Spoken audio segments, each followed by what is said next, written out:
A osteoporose é uma doença que causa enfraquecimento dos ossos, favorecendo com que você tenha fraturas. Fraturas que podem ser espontâneas, como com um simples movimento, por exemplo, como o ato de tossir, espirrar, você pode ter uma fratura de costela, ou fraturas de queda de própria altura, ou seja, você escorregou e teve uma queda, uma fratura do quadril. Então, a osteoporose ela é a doença que causa essa fragilidade óssea. A osteoporose é uma doença praticamente assintomática, então a osteoporose não dói. O que dói são as fraturas quando elas ocorrem. Então é muito comum que o paciente descubra a osteoporose depois da ocorrência de uma fratura, o que é ruim. Por isso, a gente recomenda que o paciente faça uma densitometria óssea de rotina para se fazer o diagnóstico de osteoporose. E para que a gente evite as fraturas, porque o que a gente quer com o tratamento da osteoporose é a não ocorrência, evitar a ocorrência de fraturas. Para o tratamento da osteoporose, depende, a gente procura avaliar se o paciente, qual a causa da osteoporose. Tá? Antigamente era muito mais simples tratar a osteoporose porque a gente não conhecia tanto os mecanismos que levavam à osteoporose.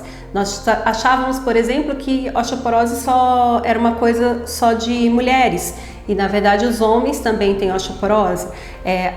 O adulto jovem também pode ter osteoporose. Então a primeira coisa que a gente precisa saber para tratar é a causa da osteoporose. Será que você está tendo uma osteoporose porque você está perdendo mais osso? E aí a gente vai usar uma medicação que evita a perda de massa óssea. Será que você está tendo uma osteoporose porque você não produz osso?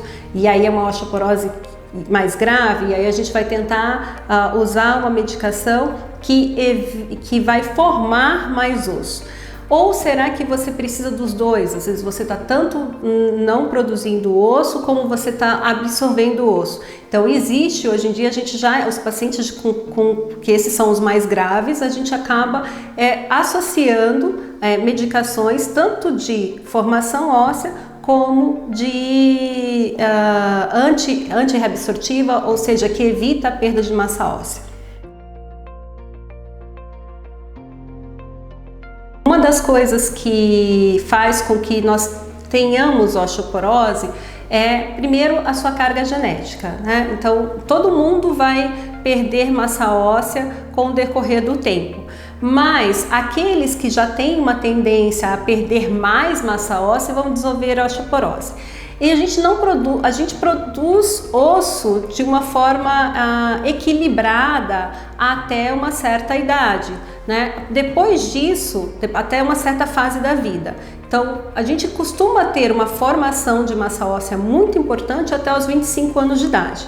Depois dos 25 anos de idade, essa formação de massa óssea ela é mais ou menos equilibrada com a perda de massa óssea, porque o osso vai sempre se renovando para que você não tenha um osso tão velho, né? E aí o osso vai se renovando. Depois de que você tem essa perda, quando você começa a ter uma perda acelerada, maior do que a produção, geralmente é quando você ocorre a osteoporose ou quando você tem uma perda de produção equilibrada com a reabsorção. Então, quando isso ocorre, classicamente na mulher pós-menopausa, porque a perda do hormônio é um dos fatores que fazem com que você tenha um aumento da massa óssea, e na salinidade você também vai ter uma perda acentuada de massa óssea desequilibrada com a nossa formação óssea. É importante lembrar que assim, existem não só medicações, mas existem alguns hábitos de vida que ajudam em que você mantenha a sua massa óssea. Então, por exemplo, evitar tabagismo. Então, o cigarro, sabidamente, o tabaco, ele faz o aumento da perda de massa óssea. evitar bebida alcoólica em excesso. Então, até 3 unidades de álcool por dia já foi comprovado que não altera a massa óssea, mas mais que isso, que seriam 3 cervejas, por exemplo, 3 latinhas de cerveja, isso já acelera a perda de massa óssea. Atividade física. Com relação à atividade física, tem que ser atividade física de baixo impacto que façam manter a massa óssea. Então, dessas, a caminhada é a principal atividade física que faz com que você mantenha a massa óssea.